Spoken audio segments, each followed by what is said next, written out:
What does it mean to be a conservative in Canada in 2023 in this day and age?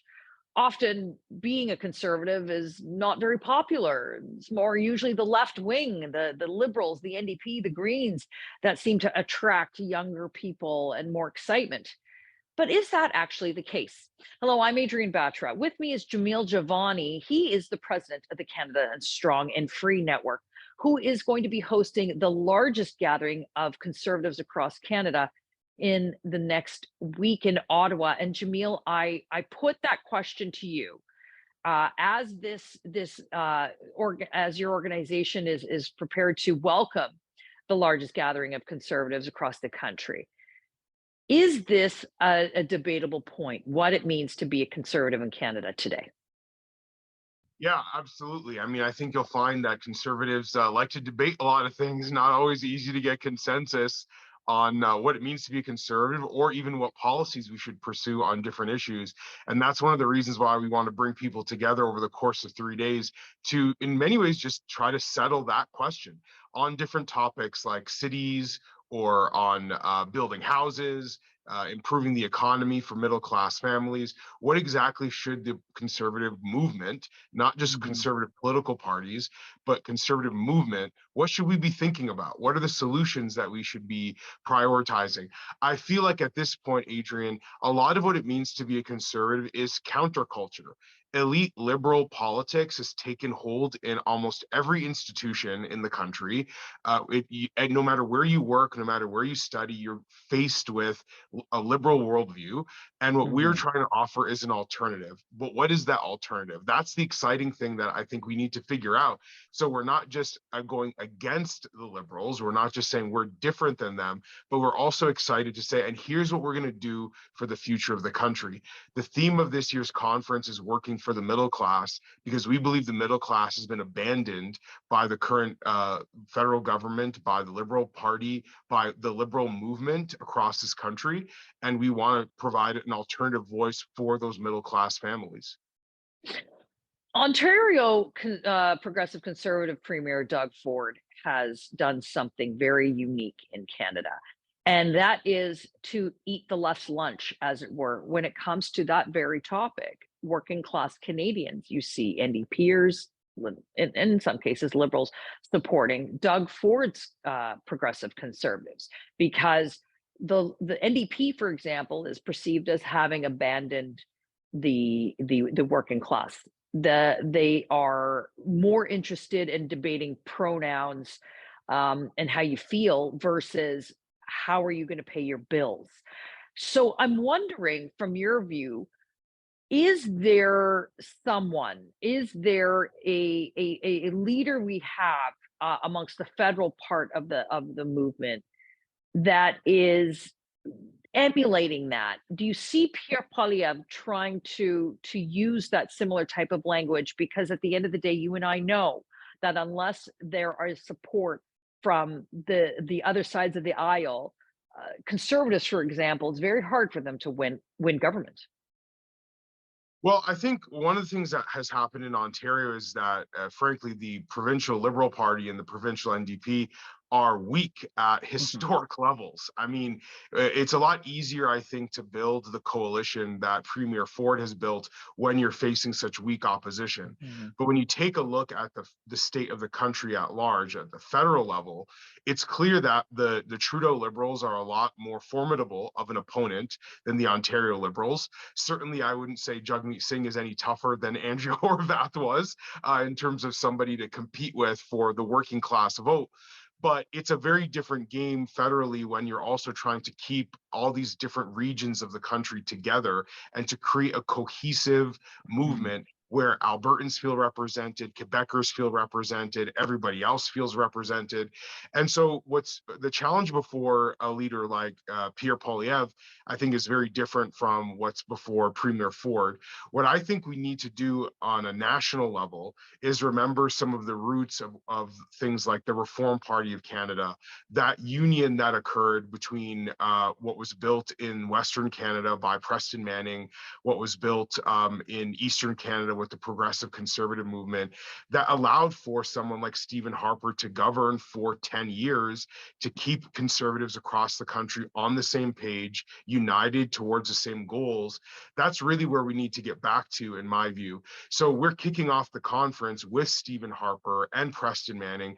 They'll be in conversation talking about the legacy of the Reform Party. Stephen Harper will be sharing his thoughts on how to work for the middle class and build a strategy to govern that will serve the average Canadian family. And I think that's where we need to get back to, is that point where we were successful. A lot of the time conservatives feel they have to reinvent the wheel, but our history is actually very instructive, I think, on how we can move forward. Well, we've seen someone like Stephen Harper, if you run on basic fiscal conservative principles, you can win, and you can win handily and for a long period of time.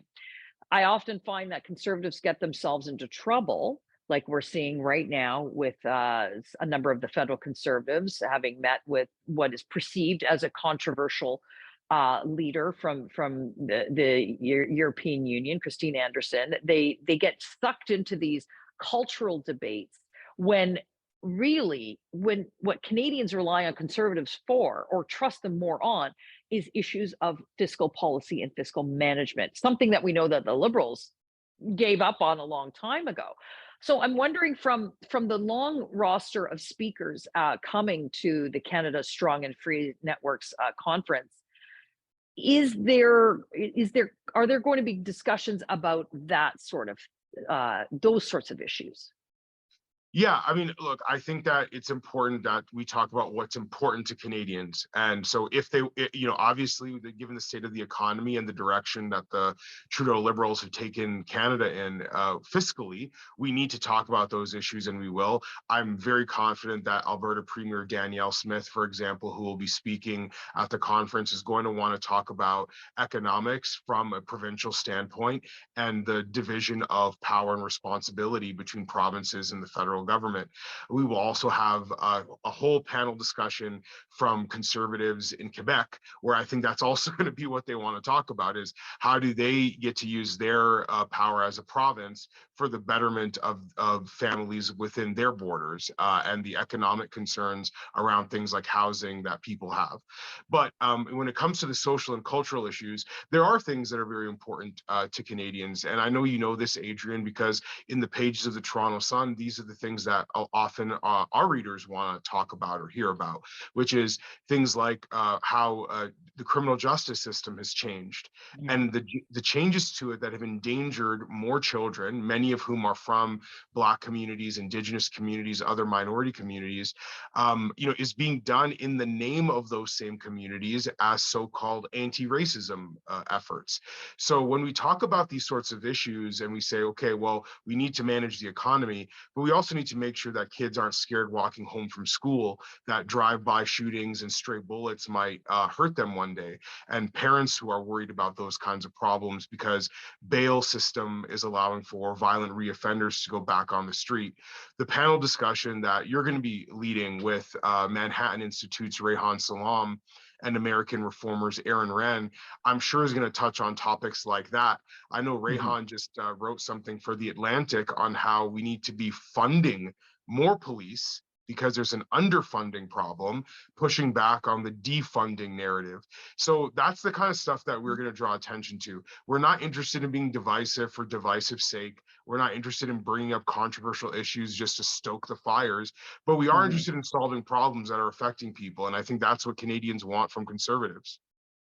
And without a doubt, the Liberals and the NDP will have people walking around the floor of the conference looking for all of those gotcha moments and all of those things that they tried to do to upend the conservative movement.